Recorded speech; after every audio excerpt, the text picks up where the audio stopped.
welcome back to my YouTube channel. In this video I'm going to share 3 iftar recipes that are so delicious. 2 of them are easy prep, little to no time, and then one of them takes a little bit more time, but it's super delicious. So I hope you guys enjoy this video and let's get started.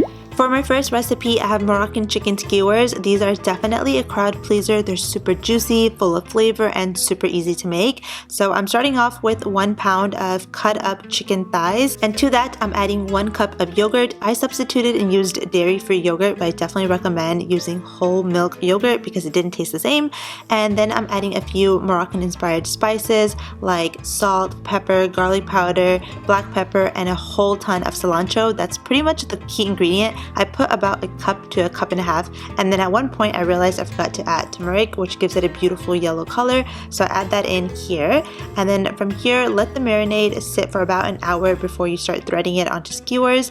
So I made about 4 to 5 skewers out of 1 pound of cut up chicken thighs with about 5 to 6 pieces on each skewer. So from here, all you have to do is line it in a baking tray and then bake it at 350 for about 20 minutes. They're so delicious. You can serve this with a side of rice or salad, and you can lick your fingers at the end.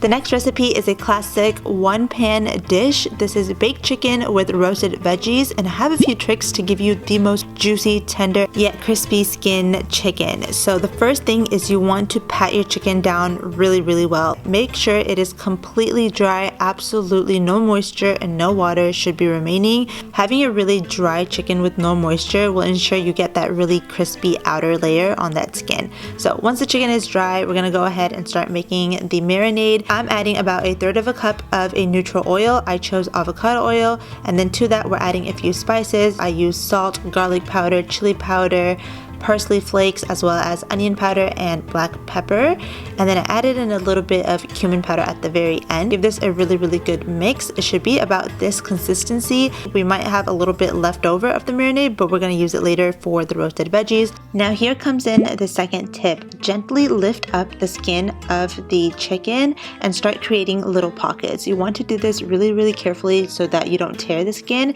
but basically you're creating little pockets so that you can put in the marinade inside and get the flesh of the meat really juicy and flavorful. So once the pockets are created, take the marinade and massage it in really gently. Make sure you get every little corner in between the wings, the legs, the front, and the back. And once it's thoroughly coated, you can go ahead and start to marinate the outside of the chicken. So I put a few tablespoons and just massage the front, the back, the legs, the wings, and everything. And now your chicken is fully marinated. Set this aside and cover it for at least 2 to 8 hours. Minimum is 2 hours. Ideally, this would be great overnight, but if you don't have that much time, keep it as long as you can.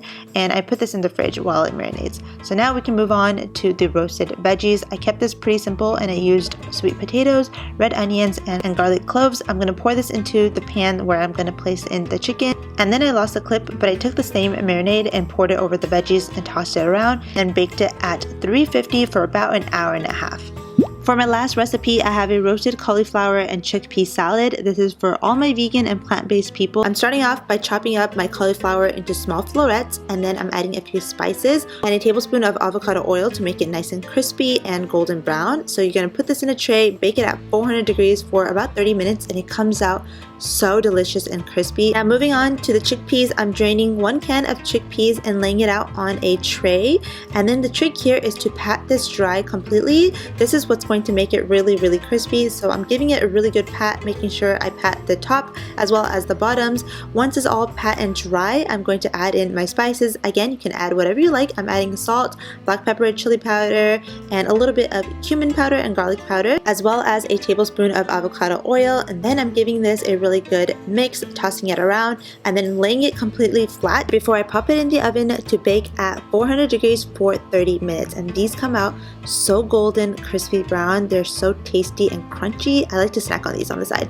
But anyways, now moving on to assembling the salad. I have a bunch of arugula at the bottom, pouring in all of my roasted veggies. I'm also topping it off with some roasted almonds for that extra crunch, and a little bit of avocado. Now moving on to the dressing. This is so delicious. So I'm using 2 tablespoons of tahini and a squirt of honey. I honestly just eyeballed it, but you can put as much or as little as you'd like, and then add in a tablespoon of water and a tablespoon of oil and a teaspoon of apple cider vinegar. I'll put the exact measurements of the dressing down below in the description bar, but basically this is the final product. It's so delicious, my mouth is watering. You guys have to try it out. So that is all for this video. I really hope you guys enjoyed it. If you end up making any of these recipes, please tag me on Instagram.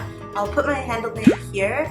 And yeah, I hope you guys are enjoying my Ramadan series, and I'll catch you in my next one. Bye!